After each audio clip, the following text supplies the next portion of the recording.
1970, 1973 এবং 1979 সালের নির্বাচন বাংলাদেশের রাজনৈতিক ইতিহাসে তিনটি অত্যন্ত গুরুত্বপূর্ণ মোড়। এই তিনটি নির্বাচন, এই তিন নির্বাচনের মাধ্যমে একটি জাতির জন্ম, প্রথম সংগঠন গঠন এবং পরবর্তীতে রাজনৈতিক পট পরিবর্তনের ধারা সূচিত হয়েছিল। 1970-এর সাধারণ নির্বাচন ছিল অবিভক্ত পাকিস্তানের প্রথম এবং শেষ সাধারণ নির্বাচন। বঙ্গবন্ধু শেখ মুজিবুর রহমানের নেতৃত্বে আওয়ামী লীগ পূর্ব পাকিস্তানের 169টি আসনের মধ্যে 167টি আসন লাভ করে নিরঙ্কুশ সংখ্যাধিক্য অর্জন করে। পশ্চিম পাকিস্তানে জুলফিকার আলী ভুট্টোর পাকিস্তান পিপলস পার্টির সংখ্যাগরিষ্ঠতা পায়।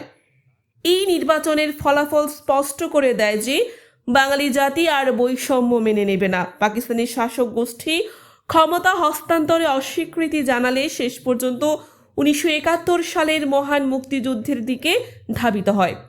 অর্থাৎ এই নির্বাচনে ছিল স্বাধীন বাংলাদেশের ভিত্তিপ্রস্তর। স্বাধীন বাংলাদেশের প্রথম জাতীয় সংসদ নির্বাচন অনুষ্ঠিত হয় 7 মার্চ 1973 সালে। যুদ্ধ বিধ্বস্ত একটি দেশে নতুন সংবিধানের অধীনে এটি ছিল গণতন্ত্রের পথে প্রথম পদক্ষেপ।